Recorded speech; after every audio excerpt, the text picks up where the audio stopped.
నాకేమైనా కొత్త బైబిల్ ఇచ్చి మీకేమైనా పాత బైబిల్ ఇచ్చాడా? నాకేమైనా వేరే బైబిల్ ఇచ్చి మీకేమన్నా ఇంకో రకం బైబిల్ ఏమైనా ఇచ్చాడా? ఈ బైబిల్ చదువుతున్న నన్ను ఆశీర్వదించాడు.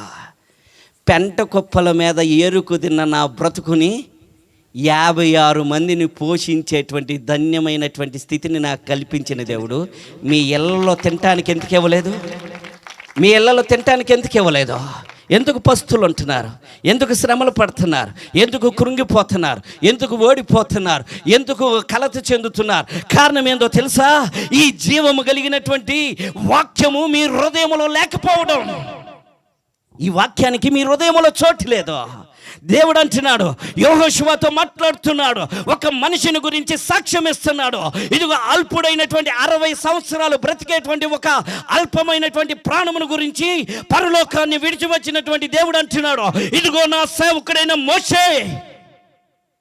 నీ గురించి నీ ఇంట్లో తల్లిదండ్రులు చెబుతున్నారు. అసలు నిజంగా సాక్ష్యం బయట వాళ్ళకి చెప్పరు. మా కొడుకులు చాలా మంచోళ్ళండి. తల్లి చెప్పింది పాపం. ఎందుకు చెప్పనా? కొడుకుల్ని ఎక్కడ చెడ్డోళ్ళు అంటారని బాధతో తల్లి అనేది, చెడిపోయిన కొడుకైనా సరే, తాగుబోతు కొడుకైనా సరే, మా అబ్బాయి బాగానే మాట వింటాడులే అయ్యా. దేవుడు అంటున్నాడు, ఆయన ఎదుట నిలవబడినప్పుడు ఆయన తీర్పు తీర్చగా నీ ఎదుట నిలవబడగలిగిన వాడెవడో? నీ ఎదుట నిలవబడగలిగిన వాడెవడో? పరిశుద్ధుడు ఎవడైనా ఉన్నాడా? నరమాతులను జ్ఞాపకం చేసుకోవటానికి వాడు ఏ పార్టీ వాడు? నువ్వు వాడి గురించి చెప్పాలా? పరలోకాన్ని విడిచొచ్చి భూలోకములో ఉన్నటువంటి ఒక మట్టి చేత నిర్మించబడిన మానవుడైనటువంటి యెహోషువ గురించి, చనిపోయిన మోషే గురించి చెప్పటం ఏంటి? నువ్వు ఈరోజు చస్తే రేపు నీ గురించి చెప్పుకునేవాడు ఎవడుండడు. నీలో ఉన్న చెడు లక్షణాలు చెప్పుకుంటారు ఎక్కువ మంది. నీ కుటుంబం బాధపడుతుంది, అబ్బో భలే బాధపడుతుందని చెప్పుకుంటారు నీ ఇంటి పక్కన ఉన్న వాళ్ళు. కానీ ఒక మట్టి చేత నిర్మించబడి దేవుని మీద ఆధారపడి దేవుని మాట ప్రకారం నడిచినటువంటి మోషే గురించి పరలోకములో ఉన్న దేవుడు భూమి మీదకి దిగొచ్చి అంటున్నాడు, నా సేవకుడైన మోషే నీ గురించి చెప్పాలి ఈ సాక్ష్యం. దేవుడు మీ సేవకులు చెప్పాలి ఈ సాక్ష్యం, మీ తల్లిదండ్రులు చెప్పాలి ఈ సాక్ష్యం, మీ శత్రువులు చెప్పాలి ఈ సాక్ష్యం, మీ ఇరుగు పొరుగు వారికి చెప్పాలి ఈ సాక్ష్యం. ఇదిగో పూర్వము మీ గయాలిదే కానీ ఇప్పుడు చాలా భక్తి కలిగినది. ఈ సాక్ష్యం ఉందే మనకి. సాక్ష్యము లేని బ్రతుకులు, అందుకనే కష్టాలు, అందుకనే వేదనలో, అందుకనే దుఃఖం. ప్రియదేవుని సంగమ, దేవుడు అంటున్నాడు, ఆయన మోషేకి నేను ఇచ్చిన ధర్మశాస్త్రం అంతటి ప్రకారం నీవు జాగ్రత్తగా నడిచిన ఎడలా నీ బ్రతుకు దినములన్నిట ఎవడును నీ ఎదుట నిలవనేరడు. కారణం ఏందో తెలుసా? ఎవడు నిలవనేరడు? ఎవడన్నా నీ ముందుకు వచ్చాడా? ఇప్పుడు యెహోషువ ముందుకు కూడా ఎవడు రాలా. ఎవరో 4-5 శత్రువులు వచ్చారు, పక్కకు పోయారు. కానీ నీకు అంతకంటే శత్రువులు ఎక్కువ ఉన్నారు కదా, నీకు అంతకంటే నీకు విరోధులు ఎక్కువ కదా. అప్పు అనేటువంటి విరోధి ఉంది కదా, అది రోజు నీ హృదయాన్ని కాల్చివేస్తుంది కదా, రోజు కలత చెందుతున్నావు కదా, రోజు భయపడుతున్నావు కదా. ఇదిగో నీ శరీరంలో ఉన్నటువంటి రోగము నిన్ను బాధిస్తుంది కదా, ఇదిగో నీ ఇరుగు పొరుగు వారితో ఉన్నటువంటి నీకున్నటువంటి విభేదాలు నీ హృదయమును కాల్చివేస్తున్నాయి కదా. ఇదిగో నీ బిడ్డల యొక్క అస్వస్థత, నీ బిడ్డల యొక్క శాపం నిన్ను ప్రతి క్షణం కాల్చివేస్తుంది కదా. ఇవన్నీ నీకు శత్రువులే. ఇంతమంది శత్రువులను జయించడానికి ఇంతమంది శత్రువులు నీకెందుకు వచ్చారు? ఇంతమంది శత్రువులు తయారవడానికి గల కారణాలేంటి? ప్రియదేవుని సంగమం, మనకేదన్నా చిన్న లాజిక్ ఏం చెబుతామంటే, నేను పొద్దున్నే మా ఇంట్లో నుంచి దిగి బ్యాగ్ తగిలించుకుంటా. రోజు ఇదే పని. ఎంత అర్ధరాత్రి వెళ్ళినా తెల్లారేసి బ్యాగ్ తగిలించుకొని బయలుదేరతా. మా ఇంటి ఎదురే భర్త చచ్చిపోయినా ఉంది. నన్ను చూడంగానే ఇట్ట తిరిగినామి, ఇట్ట తిరిగి నుంచున్నది. చూడండి, ఈరోజు మీరందరూ ఎదుటివాడి మీద నేరం మోపొద్దు. విధవరాలు ఎదురొస్తే నీ కీడు జరగలా, విధవరాళ్ళు ఎదురొస్తే ఎవరో వస్తే నష్టం జరగలా. ప్రియదేవుని సంగమ, ఆమె నన్ను చూసి ఇట్టంటే నేనంట, ఆంటీ ఇటు తిరగండి, నాకెళ్ళే తిరగండి, నవ్వుతా మాట్లాడతా. ఏంది నన్ను చూసి అడి తిరిగేవేందంటే, నువ్వు ఎదురొస్తే నాకు ఆశీర్వాదం, నువ్వు ఎదురొస్తే నాకు దీవెన. నేను దీవించబడాలంటే నువ్వు ఎదురొస్తే కాదు నేను దీవించబడేది, నువ్వు ఎదురొస్తే కాదు నాకు కీడు జరిగేది, నువ్వు ఎదురొస్తే కాదు నాకు నష్టం జరిగేది. కారణం నా హృదయములో ఉన్న అపవిత్రతను బట్టి దేవుడు నన్ను ఏం చేస్తున్నాడంట? నష్టపోయేలాగా చేస్తున్నాడు. నువ్వెందుకు బాధపడుతున్నావు? నువ్వెందుకు కుమిలిపోతున్నావు? వామ్మో ఈయన ఆఫీస్కి వెళ్తున్నాడు, అందరు నేను అనుకుంటున్నారు ఉద్యోగం చేస్తాడు అయ్యగారు అనుకుంటున్నారు. నిజంగానే ఉద్యోగం చేస్తాను, కానీ ఆఫీస్ కంటే ప్రార్థనకే ఎక్కువ వెళ్తా. అయితే ప్రియదేవుని సంగమా, జ్ఞాపకం చేసుకోండి, ఈరోజు నువ్వు వర్ధిల్లి తిరిగి వెళ్ళాలి. రేపటి దినం ఉదయాన్నే లేచినప్పుడు ఫస్ట్ నీ బిడ్డల్ని దీవించడం నేర్చుకునండి. యెహోషువ అంటున్నాడు, ఈరోజు ఇదిగో మోషేకి వలె నీవు ప్రయాణం చేస్తే నీవు వర్ధిల్లుతావు. నీ బ్రతుకు దినములన్నిట ఎవ్వడు నీ ఎదుట నిలవనేరడో. ఎవడే కానీ, ఏ సమస్య కానీ, ఏ ఇబ్బందే కానీ, ఏ విధమైనటువంటి తెగులే కానీ, ఏ అనారోగ్యమే కానీ, ఏ నష్టము కానీ నీ ఎదుట నిలవనేరకుండా ఉన్నట్లు శక్తి కలిగిన వాడు, ఆశ్చర్యకరుడు, బలవంతుడైనటువంటి దేవుడు, ఉన్నవాడు, అనువాడైనటువంటి ఇదిగో సర్వజీవమునకు అధిపతి అయినటువంటి వాడు నీ ఎదుట నిలబడి మాట్లాడుతున్నాడు. రా నా వెనక, నేను నడిపించేది నిన్ను. ఎక్కడికి నడిపిస్తానో తెలుసా? నువ్వు పొలంలో అడుగు పెడితే దీవించబడతావు, వ్యాపారంలో అడుగు పెడితే దీవించబడతావు, ఉద్యోగంలోనికి వెళ్తే దీవించబడతావు, ఇదిగో నీ పంట పొలంలో దీవించబడతావు, నీ పశువుల మందలో దీవించబడతాయి, నువ్వు కట్టిన సంఘంలో నువ్వు దీవించబడతాయి. నువ్వు కూలి పని చేస్తే, కూలి పని చేస్తే కూడా దీవినేనా? ఏం దూరుకోండి గారు, కూలి పని చేస్తే కూడా దీవినేనా? నిజమే. ఐశ్వర్యవంతులకు ఆరోగ్యం లేదు, కూలి పని చేసే నీకు చక్కని ఆరోగ్యం ఇచ్చాడు, తినటానికి కావలసినటువంటి ఆరోగ్యాన్ని ఇచ్చాడు. మీ అందరికి తెలుసో లేదో, నేను చికెన్ తిన్నా అయిపోతా, మటన్ తిన్నా అయిపోతా. ఇప్పుడు ఏ ఇంటికి వెళ్ళినా చికెనే పెడుతున్నారు నాకు, కానీ డాక్టర్లు అన్నారు తినొద్దు నువ్వు. ఇప్పుడు నేను మేలా మీరు మేలా? ఒక్కసారి చెప్పండి నిజంగా. పూరి గుడిసెలో ఉన్న నువ్వు, నేను మేడ మిద్దుల్లో ఉన్నా, ఉద్యోగస్తుని, కోటీశ్వరుణ్ణి, నాకేమిచ్చాడో తెలుసా? చికెన్ తినే ధన్యత నాకివ్వాలా. పేద ఇంటిలో ఉన్న నీకు ఏదైనా తినే అధికారం ఇచ్చాడు, ఆరోగ్యం ఇచ్చాడు, శక్తినిచ్చాడు. ప్రియదేవుని సంగమా, కారణం ఏందో తెలుసా? నీవు వర్ధిల్లాలి, దేవుని శక్తిని తెలుసుకోవాలి, ఆ శక్తిని బట్టి దేవుని మహిమపరిచేవాడు అయి ఉండాలి. అందుకు నీకు ఆరోగ్యమునిచ్చాడు దేవుడు. మనం ఏం చేస్తున్నాం? మర్చిపోతున్నాం దేవుడిని. ఎందుకు మర్చిపోతున్నాం? ఎందుకు నష్టపోతున్నాం?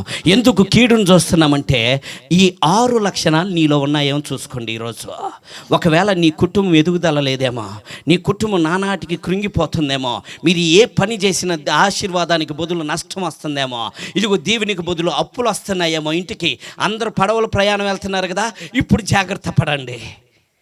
మీరు ఆశీర్వదించబడాలంటే ఎలా వెళ్ళాలి? ఎవరిని తీసుకొని వెళ్ళాలి? ఎలా ప్రయాణం చేస్తే మీరు దీవించబడతారో ఈరోజు నేర్చుకొని వెళ్దాం. ప్రియదేవుని సంగమా, ఆయన అంటున్నాడు, ఆదికాండము, నిర్గమకాండము 3వ అధ్యాయం 8వ వచనం. నిర్గమకాండము 3వ అధ్యాయం 8వ వచనం. త్వరగా. కాబట్టి ఐగుప్తుల చేతిలో నుండి వారిని విడిపించుటకును ఆ దేశములో నుండి విశాలమైన మంచి దేశంలోనికి, అనగా కానానీయులకు. ఒక్క నిమిషం ఆగండి. ఇక్కడ మీ ఇల్లు మీకు మంచిదేనా ఏమ్మా? మీ ఇంట్లో నిజంగా నువ్వు కాపురం చేస్తున్నప్పుడు నువ్వు సంతోషంగా ఉంటున్నావా? ఏందో నేను ఈ ఇల్లుని కొన్ని కాడ నుంచి ఎంత నష్టమే జరుగుతుంది. చాలామంది మాట్లాడే మాటలో ఈ ఇల్లు కలిసి వచ్చిందండి. దేవుడు అంటున్నాడు, నీ ఇల్లే నీ కలిసి రాట్లా. అటువంటి దేవుడు అంటున్నాడు, ఒక దేశాన్ని ఆశీర్వదించాడంట, మంచి దేశం అంట. ఆ మంచి దేశం భారతదేశం కావాలి. ఆ మంచి దేశము నీవు నివసించే దేశం కావాలి. ఈరోజు నీకు నెమ్మది లేదో, ఈరోజు నీకు ప్రార్థించడానికి శక్తి లేదో, ఇక్కడ నుంచి మీ జీవితాలు ఏమవుతాయి తెలుసా? కృంగిపోబోతున్నాయి. అందుకని మీరు ప్రార్థించాలి. అందుకని విశ్వాస సహితమైనటువంటి ప్రార్థనలు అవసరం. ప్రియదేవుని సంగమా, ఇదిగో ఆసక్తితో కూడినటువంటి ప్రార్థనలు అవసరం. ఇవి ఏవి మనకు కనబట్టేలా, ఏ రోజుకా రోజు దీవెనాక్షేమము ఇదే దయచేయమంటున్నావు, కానీ ఒక్కరోజైనా నీ చిత్తం మాకు తెలియజేయేసయ్యా. నీ చిత్తం ఏందో, నువ్వేం చేయమంటున్నావు మమ్మల్ని ఒకసారి అని అడుగుతున్నావా? లేదో. ఆ దేశం ఏందో తెలుసా? పాలు తేనెలు ప్రవహించే దేశాన్ని 5 జాతుల వారికి ఇచ్చాడంట దేవుడు. ఏ దేశాన్నమ్మా? పాలు తేనెలు ప్రవహించే దేశం. దేవుడు ఇప్పుడు ఉంటున్న మీ ఇంటిని మీకెందుకు ఇచ్చాడో తెలుసా? బాగా బ్రతకమని, సంతోషంగా బ్రతకమని, ఆనందంతో బ్రతకమని. ఎక్కడో ఏ ఊరిలోనో ఉన్న నిన్ను ఈ ఈ ఊరిలో బ్రతుకుతున్న వానికి ఇచ్చేందుకు వివాహం జరిగించాడో తెలుసా? ఈ ఇంటిలో క్షేమంగా బ్రతకమని, ఆరోగ్యంగా బ్రతకమని, ఆశీర్వాదకరంగా బ్రతకమని, దీవెనకరంగా బ్రతకమని. ఇదిగో నీ ఇంటి వారి, నీ ఇంటి పంచజేరిన వారికి సమాధానం ఇచ్చేదానిగా బ్రతకమని దేవుడు నిన్ను ఈ ఇంటికి నడిపిస్తే నువ్వు ఎట్టున్నావో తెలుసా? మీ బ్రతుకులు ఎట్టున్నాయో తెలుసా? చూడండి, అక్కడ 5 జాతుల వారికి దేవుడు ఆ మంచి దేశాన్ని ఇచ్చాడంట. పాలు తేనెలు ప్రవహించే దేశాన్ని ఇచ్చారు. మీరు సంతోషంగా బ్రతకండి, ఆనందంగా బ్రతకండి, ఇదిగో నిత్యము సమాధానంతో బ్రతకండి అని ఈ 5 జాతులకి ఇస్తే వీరు చేసిన పనికి మాలిన పనులు చూద్దాం. చదవయ్యా. కానానీయులు చాలు. మొదటి పదం ఎవరికి ఇచ్చాడంట? ఎవరికి ఇచ్చాడు? కానానీయులకి ఇచ్చాడు. మీరు ఇదిగో మంచివారిగా ఉన్నారు కదా, ఈరోజు ఇదిగో నా మీద ఆధారపడ్డారు కదా, నన్ను స్తుతిస్తూ ఉన్నారు కదా, నన్ను ఆరాధిస్తున్నారు కదా. ఇదిగో మీకు పాలు తేనెలు ప్రవహించే దేశంలో ఒక భాగాన్ని కానానీయులు అనబడినటువంటి మీ జాతికి ఇస్తున్నాను. మీరు అక్కడ ఉండండి. ఈ సముద్రం ఒడ్డునంతా మీరేగా ఉండేది. ఏమ్మా, ఇంకెవరికన్నా ఇచ్చాడు దేవుడు స్థానం? ఎవరికి ఇచ్చాడు? మీకే. సముద్రపు ఒడ్డున ఉండేటువంటి శ్రేష్టమైన మత్స్యములను పట్టుకొని అమ్ముకొని జీవన ఉపాధి సాగించి మీరు విస్తరించి ఆశీర్వాదం పొందండి అంటే మీరేం చేస్తున్నారంట? కానానీయులనగా చింత. కానానీయులనగా చింత. ఎంత ఆశీర్వదించినా మీలో ఉన్న చింత బాధపోవట్లా. ఇంకా ఏదో కావాలి, ఇంకా ఏదో కావాలి. దేవుడు అంటున్నాడు, రేపటి దినమును గురించి ఆలోచించొద్దు, రేపటి దినమును గురించి ఆలోచించొద్దు. ఇదిగో దేవుని చిత్తమేంటో దాన్ని ప్రకారం చేయడం ప్రారంభించండి. నీకు ఏమి కావాలో అవన్నీ నీ తండ్రికి తెలుసు, నీకు ఏం అవసరమో అవన్నీ నీ తండ్రికి తెలుసు. ఆయన చూసుకుంటాడు. రేపటి దినాన నీకు డబ్బు కావాలా? ఆయన డబ్బు పంపిస్తాడు. ప్రియదేవుని సంఘం, ఆహారం కావాలా? ఆహారాన్ని పంపిస్తాడు. నన్ను పెంచుకున్న ఊర్లో నుంచి విశాఖపట్నానికి నన్ను దత్తకిచ్చేశారు. మరలా అక్కడికి వెళ్ళి మా అమ్మ తీసుకొచ్చేసింది. అక్కడి నుంచి కొంత డబ్బు తీసుకొచ్చా. అక్కడి నుంచి కొంత డబ్బులు తీసుకొచ్చి మా అమ్మకి, మా అన్నోళ్ళకి తెలియకుండా ఎలిక్ కన్నంలో దాచిపెట్టుకున్నా. ఎక్కడ దాచిపెట్టాను? ఎలిక్ కన్నంలో దాచిపెట్టా. అవసరమైనప్పుడల్లా తీసుకుంటున్నాను, కొట్టికాడికి వెళ్ళి కొనుక్కుంటున్నా, వస్తున్నా. అయితే ఒకరోజు ఎలుకలు ఆ డబ్బులు తీసుకెళ్ళిపోయినాయి. ఎలుకలు ఆ డబ్బులు తీసుకెళ్ళిపోయినాయి. మీకు వరకు నేను చెప్పట్లా, నవ్వుకోవటానికి కాదు, దేవుని యొక్క మర్మం మీకు అర్థం అవ్వాలని. దేవుడు నీ కొరకు దాచిపెట్టింది ఎందుకో తెలుసా? ఈరోజు నిన్ను శ్రమ పెడుతుంది ఎందుకో తెలుసా? ఈరోజు నిన్ను అవమానంలో నడిపేస్తుంది ఎందుకో తెలుసా? ఈరోజు కృంగిపోయినట్లు చేస్తుంది ఎందుకో తెలుసా? ఈరోజు నువ్వు క్రైస్తవుని బైబిల్ పట్టుకొని వెళ్తే నిన్ను హేళన చేస్తుంది ఎందుకో తెలుసా? లోకం రాబోతున్నటువంటి ఆశీర్వాదమును నువ్వు చూడాలని. అర్థమవుతుందా? ఆ రోజు నేను ఎలుక కన్నంలో దాచిపెడితే ఎలుకలు వెళ్ళిపోయినాయి. ఎతికే ఆ కన్నంలో ఎతికే, ఈ కన్నంలో ఎతికే లేదు. అయితే భయంకరమైన కరువులోకి వెళ్ళిపోయాం. సమాధుల పండుగలో పేలాలు పెడతారు కదా. అర్థమవుతుందా నా భాష? అర్థమవుతుందా? పెద్ద సొక్క వేసుకున్నా, మా నాన్న సొక్క వేసుకున్నా, ఎందుకంటే ఎక్కువ పడతాయని. ఆ పేలాలతో 3 దినాలు బతికాం. పేలాలు తిని ఆ సమాధుల దగ్గర ఎవరన్నా తెచ్చుకుంటారయ్యా? ఏదో పిల్లలు కొద్దిగా తీసుకొని తింటారు. ఆ సమాధుల దగ్గర పెట్టినటువంటి పలారాన్ని తిని 3 దినాలు బతికాం. మా కుటుంబం అంతా 6 అన్నదమ్ములం బ్రతికాం. ప్రియదేవుని సంగమా, అయితే కరువు, వర్షం, భయంకరమైన వర్షం. అమ్మగారులు పెట్టడానికి ఎవరు లేరు. ఎవరి పరిస్థితులు వాళ్ళకి దారుణంగా ఉన్నాయి. అయితే మా అమ్మంది, ఈరోజు ప్రార్థన చేద్దాం, ఈరోజు ప్రార్థన చేద్దాం. రోజు ప్రార్థించింది మా అమ్మ. అయితే ఈరోజు దేవుడు మనల్ని పోషించడానికి 2 రోజులు అన్నం లేదు, భయంకరమైన వేదనలో ఉంటే మమ్మంది, ఇదిగో మీ ప్రార్థన విని దేవుడు మీకు ఆహారం పంపునట్లుగా మోకరించి ప్రార్థన చేద్దాం అనగానే అందరం మంచం పక్కన ప్రార్థన చేయడం ప్రారంభించాం. వర్షం వచ్చింది, గోడ కూలిపోయింది. ఒక గోడ కూలిపోయింది. అందులో నుంచి డబ్బులు నేను దాచిపెట్టింది ఎన్నో సంవత్సరాలు నెలలు గడిచిపోతే ఆ డబ్బులను మా అమ్మ కంటికి కనిపించేలాగా చేశాడు దేవుడు. గోడను కూల్చేసి నిన్ను పోషించబోతున్నాడు. ఎరుకో గోడలు గుర్చి నిన్ను విజయం వైపు నడిపించడానికి దేవుడు సిద్ధంగా ఉన్నాడు. కారణం ఏందో తెలుసా? ఈరోజు నీవు శ్రమ పొందిన చోటే, నువ్వు వేదనలు పొందిన చోటే, నువ్వు అవమానం పొందిన చోటే దేవుడు నీకు గొప్ప విజయాన్ని ఇవ్వడానికి నిన్ను శ్రమల లోయలో నుండి నడిపిస్తాడంట. ఆ రోజు మేము అనుకోలా. ఈ డబ్బులు ఎక్కడి అనుకున్నా ఆ ఎలుకలు తీసుకొచ్చి భద్రం చేసి మీకు శ్రమల కాలం రాబోతుంది.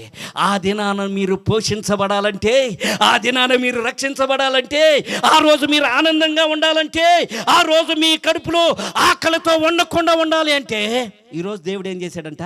ఆ డబ్బుని నీ కనుమరుగు చేశాడు. ఈరోజు మీరు ఎందుకు వేదన పడుతున్నారు? ఎందుకు కలత చెందుతున్నారు? ఎందుకు చింతాక్రాంతులు అవుతున్నారు? అయ్యో అయిద్దో లేదో అని ఎందుకు బాధపడుతున్నారు? అమ్మ మేము వేటకెళ్తే చేపలు పడతాయో లేదేమో, అప్పులు అవుతామేమో. వద్దు, ప్రభువా నా ఎంబటి నువ్వురా, మాతో కూడా నువ్వురా. నష్టమైన, కష్టమైన, వేదనైనా, సుఖమైన, ఆశీర్వాదమైన ఏదైనా నీకే మహిమ చెల్లిస్తాను. వెళ్ళండి. దేవుడు ఎందుకు ఆశీర్వదించడో చూడండి. అర్థమవుతుందా? నీలో చింత ఉండకూడదు. రైట్. 2వ వచనం. హిత్తీయులకు, వీళ్ళు అసూయ పరులు. పక్కోళ్ళు చేతబడి చేస్తే మీకేం నాశనం రాట్లా. చేతబడులు ఉన్నాయి. అర్థమవుతుందా? మా ఇంటి పక్కన మాకు చేతబడి చేసి ఉండిద్దండి. ఎవరు పిచ్చోళ్ళు? మీ మాటలు మాట్లాడి మీరు క్రైస్తవులా?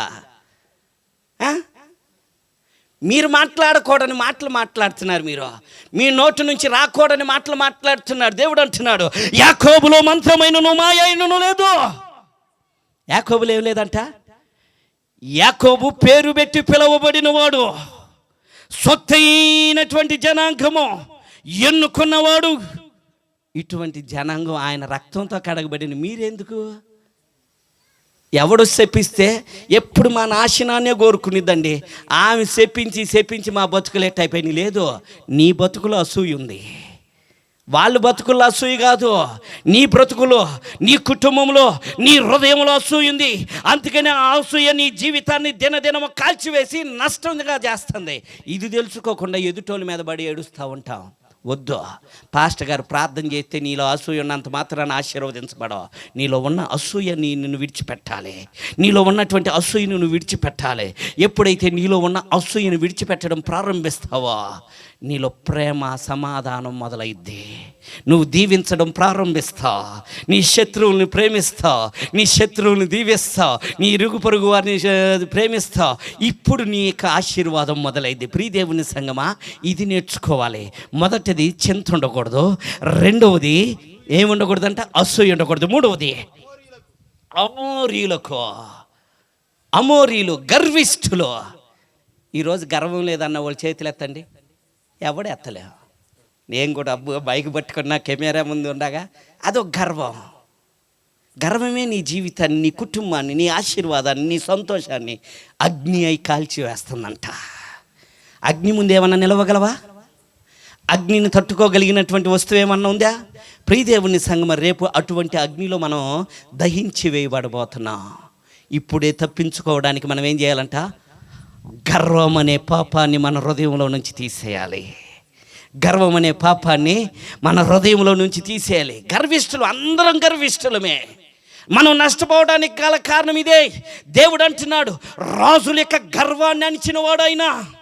గర్వాన్ని బట్టి నెబుకద్నెజరు గడ్డి మేసాడు. ఈరోజు నువ్వు నష్టపోవడానికి గల కారణం ఏందో తెలుసా? మీ హృదయాలలో ఉన్న గర్వం. చిన్న మాట తగ్గించుకుంటే ఏమైంది? ఒక భార్య అలిగి నేనెందుకు తగ్గించుకోవాలనుకుందంట. విడాకులు ఇచ్చి పక్కకు పంపించాడు. ఏం చేశాడు? నాకెళ్ళే చూడాలి అందరూ. కానిస్టేబుల్ని ప్రేమించి పెళ్లి చేసుకున్నాడు. మీకు ఇట్లాంటి బాగా చెబితే అర్థమైంది. ఆ అమ్మాయి సమస్తం చూసిద్ది. వీడు స్టైల్గా పోలీస్ స్టేషన్కి వెళ్ళి హాయిగా వచ్చేవాడు. బాగుంది.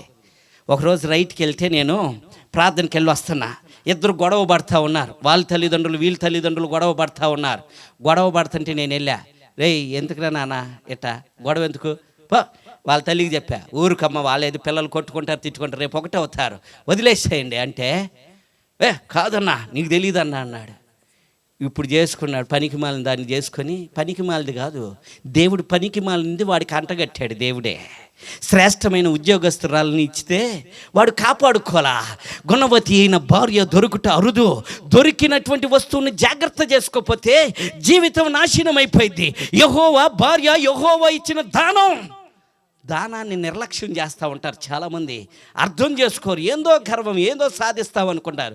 ఇప్పుడు రోజు పెయింట్కి పనికి పోయి 600, 800 తెచ్చుకొని ఏం చేస్తున్నాడు తెలుసా? ఎవరు కనపడకుండా బట్టలు ఉతుకుతున్నాడు.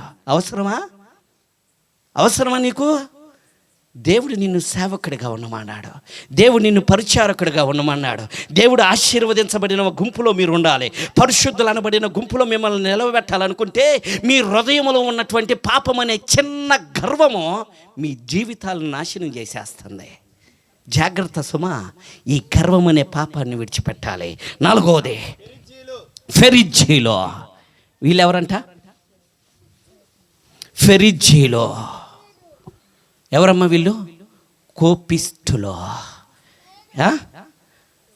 ఏంటమ్మా? కోపిస్టులో.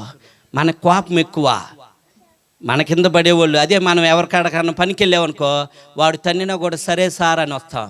ఇంటికాడ నిన్ను ప్రేమించేవాళ్ళు, ఇంటికాడ నీకు లోబడి బ్రతికేవాళ్ళు పిల్లల మీద భార్యల మీద చూపిస్తూ ఉంటారు ప్రతాపం. చిన్నదానికి కోపపడుతూ ఉంటారు.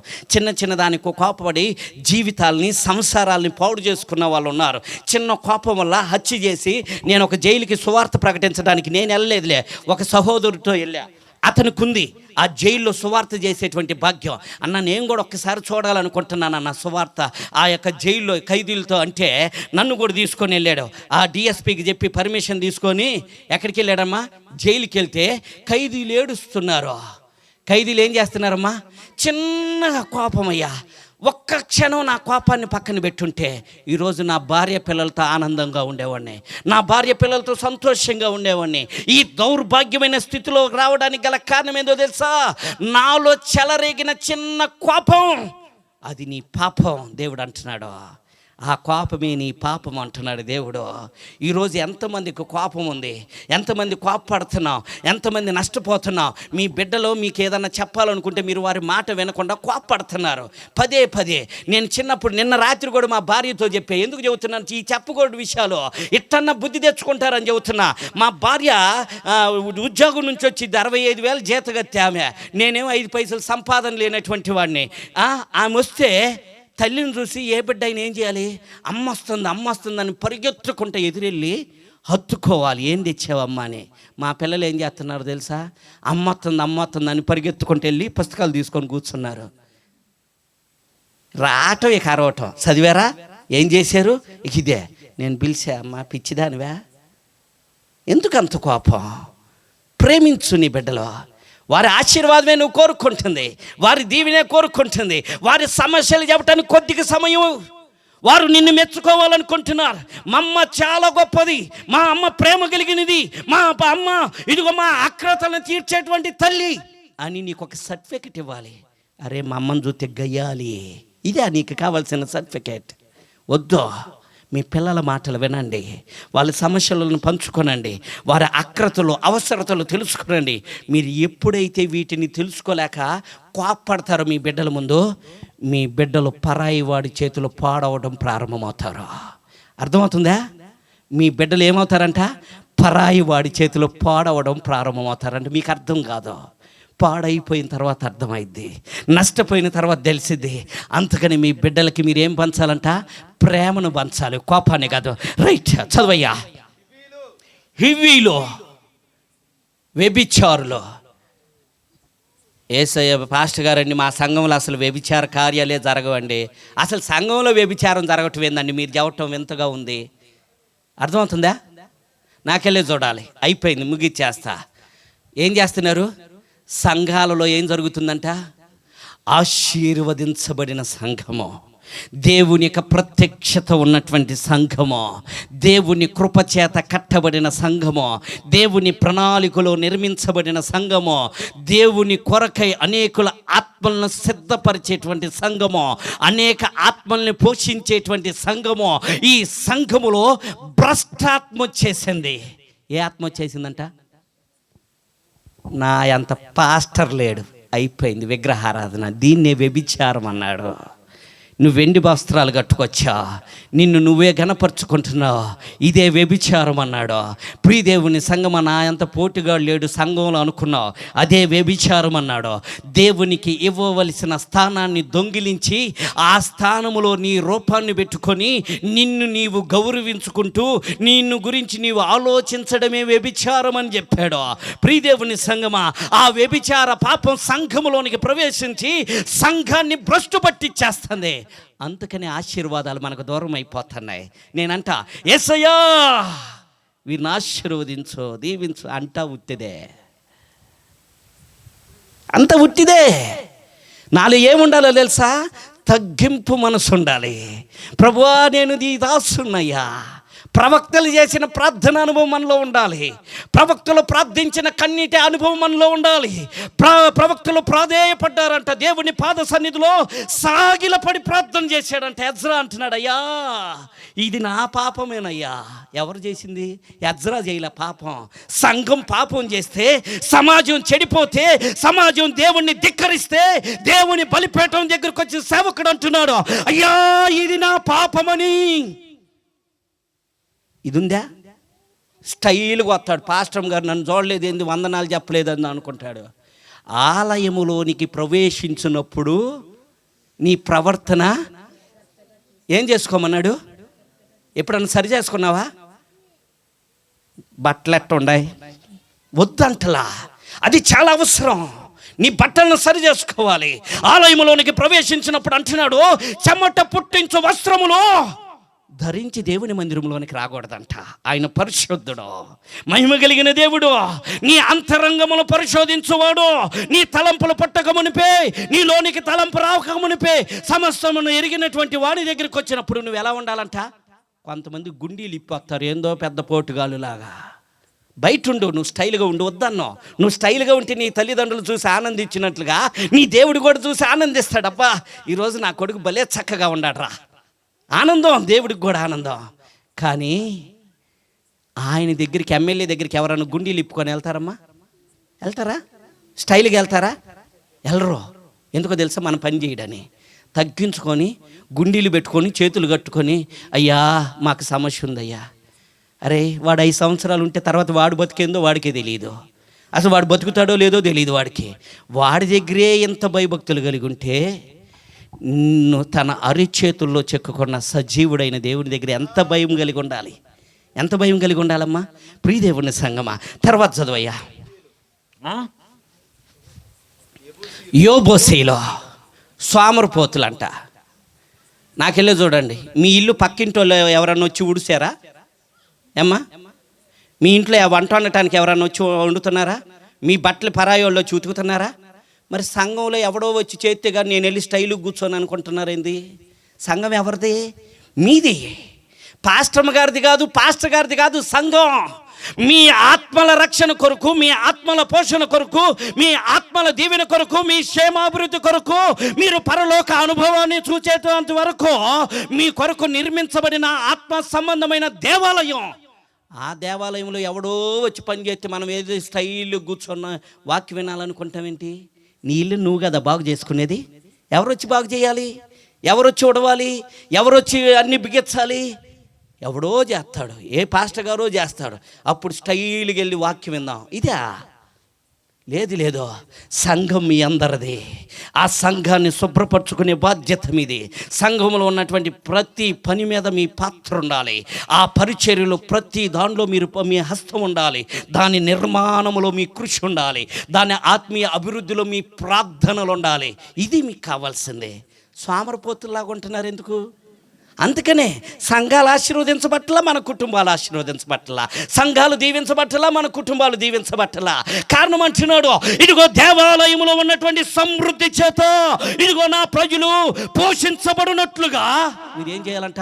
సంఘము సమృద్ధిగా ఉన్నదో లేదో చూడండి. ఏముందంట? సంఘం సమృద్ధిగా ఉందో లేదో చూడండి. ఒక పాస్టర్ గారు వెళ్ళి ఆమె కాడికి డబ్బులు వచ్చినాయి అంట. ఇప్పుడు వచ్చినాయిగా, ఏం 13,000 15,000 వచ్చినాయి కదా. పాస్టర్ గారు వెళ్ళాడు శైలిగా చక్కగా బాటలు కట్టుకొని, దేవుడు ఈరోజు నీ గృహాన్ని దర్శించమన్నాడు, దేవుడు నీతో మాట్లాడమన్నాడు. ఎందుకు ఈ భాషలు వద్దా?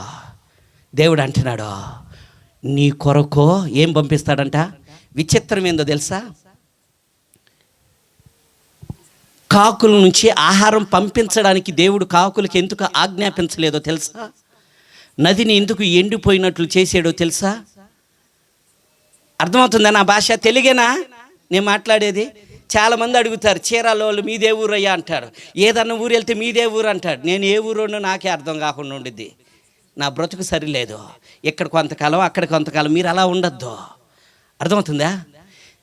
ఏలియాని ఎందుకు విధవరాలింటికి పంపించాడు? ఏలియాని పోషించడానికా? ఏలియాని బ్రతికించడానికా?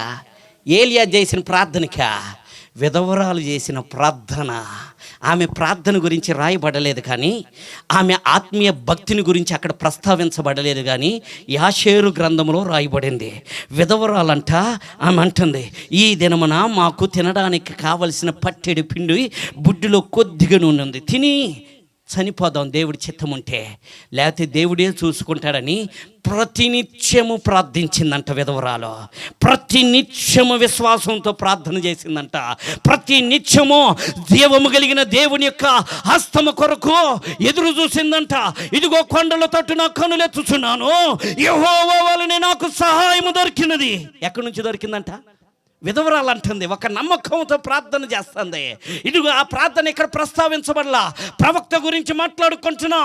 ప్రవక్తకు పంపించబడిన ఆహారం మూయబడింది, ప్రవక్త కొరకు తెరవబడిన ద్వారాలు మూయబడ్డాయి, కానీ విధవరాలు యొక్క ద్వారాలు తెరవబడ్డాయంట. కారణం ఏందో తెలుసా? అక్కడైతే ఒక సేవకుడే పోషించబడుతున్నాడు, అక్కడైతే ఒక యాజకుడే పోషించబడుతున్నాడు, అక్కడైతే ఒక ప్రార్థనా పరుడు పోషించబడుతున్నాడు, అక్కడ రోషము కలిగిన సేవకుడు పోషించబడుతున్నాడు. కానీ ప్రార్థనా విశ్వాసి, దేవుని యందు భయభక్తులు కలిగినటువంటి విశ్వాసి, విధవరాలైనటువంటి ఆమె గర్భమందు పుట్టినటువంటి ఒక కుమారుడు ఇక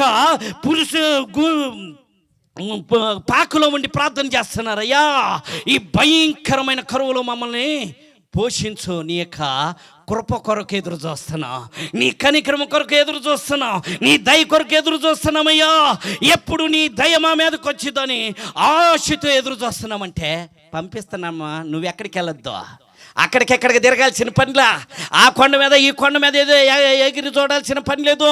నీ ఇంటికి ఆశీర్వాదాన్ని పంపిస్తున్నాను, నీ ఇంటికే దీవెని పంపిస్తున్నాను, నీ ఇంటికే పోషించువాడిని పంపిస్తున్నాను, ఇదిగో ఆత్మల రక్షకుడిని నీ ఇంటికి పంపిస్తున్నాను.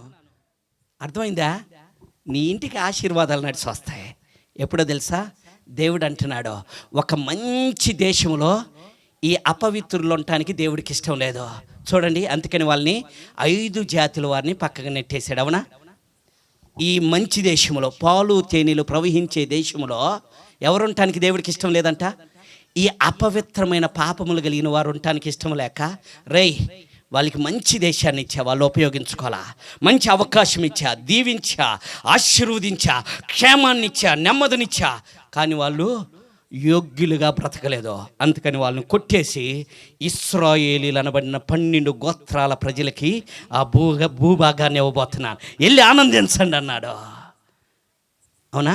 ఒక మంచి దేశంలో అపవిత్రుడు ఉండటం ఇష్టం లేదు దేవునికి. చాలామంది ఈ భూమి మీద బ్రతకాలని ఆశపడతాడు. నీవు ఎన్నిసార్లు గద్దించిన లోబడకపోతే దేవుడు ఈ శ్రేష్టమైన భూమి మీద నుంచి నేనేం చేస్తాడంట? తీసి పక్కన పడేస్తాడు.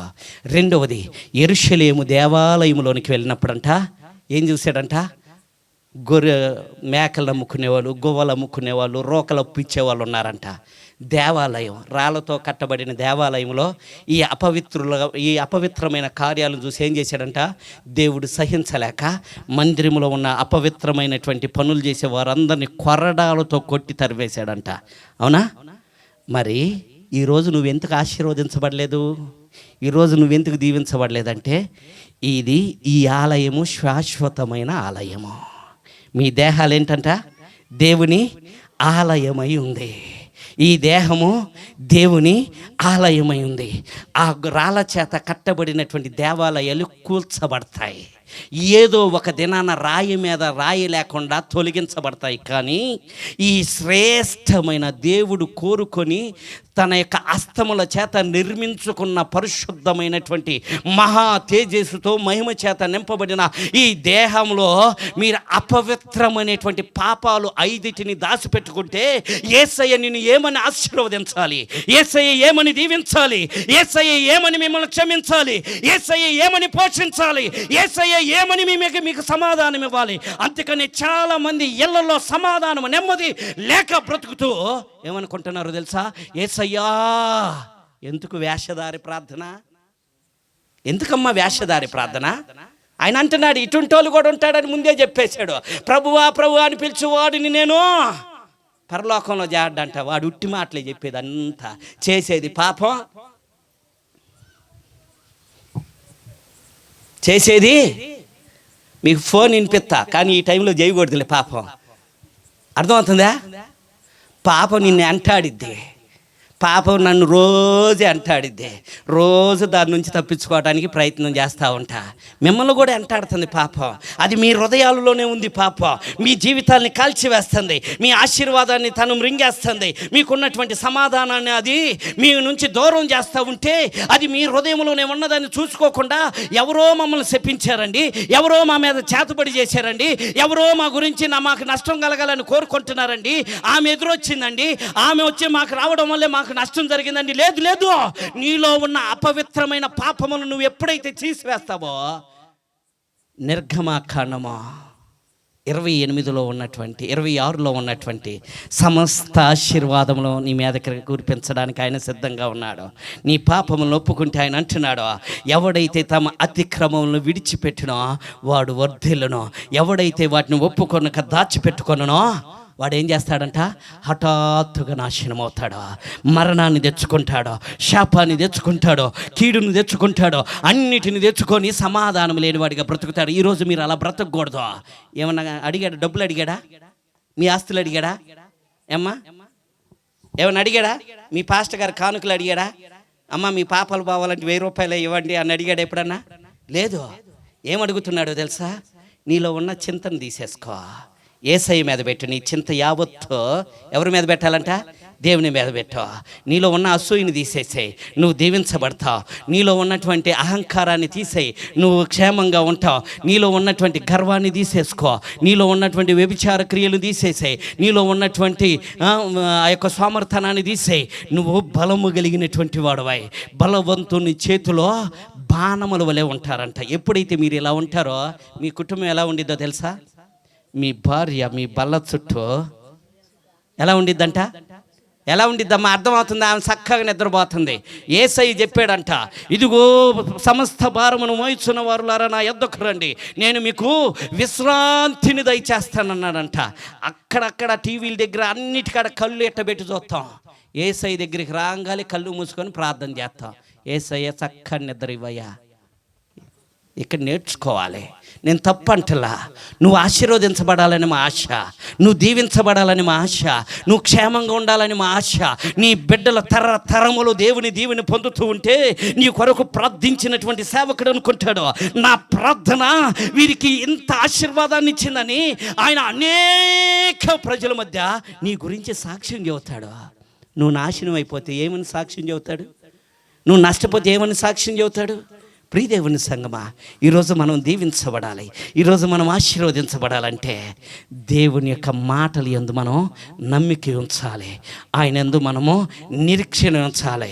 అప్పుడు అంటున్నాడు దేవుడు, నీ భార్య ఏముందయ్యా? చదవ 128 కీర్తన ముగించేస్తా త్వరగా. నీ భార్య అమ్మ చదువు ఫలించు. ఎక్కడుండిద్దంట? పక్కింట్లో ఉండిద్దా? పుట్టింట్లో ఉండిద్దా? ఎక్కడ ఉండాలి నీ భార్య? అయ్యా ఫస్ట్ కాడ నుంచి చదవండి అదే మాట. నీలో గిట నీ భార్య ఎక్కడ ఉండాలంట? నీ సముఖములో ఉండాలి. నీ ప్రేమను అనుభవించే నీ భార్య, నీ సంతోషములో పాలు పంచుకునేటువంటి నీ భార్య, నీ కష్ట నష్టముల యందు సమభాగమును పంచుకునేటువంటి నీ భార్య, నీవు ఆశీర్వదించబడినప్పుడు, నువ్వు దీవించబడినప్పుడు, నీవు క్షేమంగా ఉన్నప్పుడు నీ భార్య నీ లోగిట ఫలించు ద్రాక్షావళి వలె ఉండాలి. చదువయ్యా. నీ భోజనపు బల్ల చుట్టూ, ఈరోజు పిల్లలు తల్లిదండ్రులు 6 గంటలకి 7 గంటలకు భోజనాలు చేస్తుంటే పిల్లలు అర్ధరాత్రి 12 గంటలకు వచ్చి భోజనాలు చేస్తున్నారు. ఇది ఆశీర్వాదం కాదు, ఇది దీవెన కాదు. దేవుడు అంటున్నాడు, నీ భోజనపు బల్ల చుట్టూ నీ పిల్లలు ఎలా ఉండాలంట? మరణము లేని ఒలీవ మొక్కల వలె. ఏమి ఒలీవ మొక్క దేనికి సదృశ్యం అంట?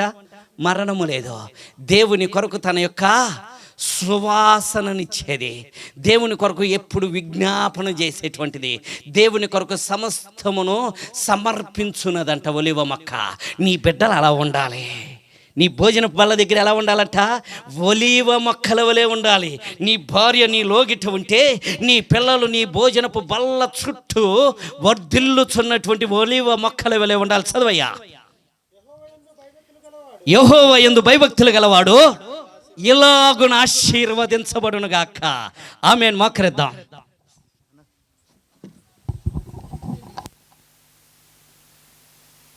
అందరూ మోకరించండి.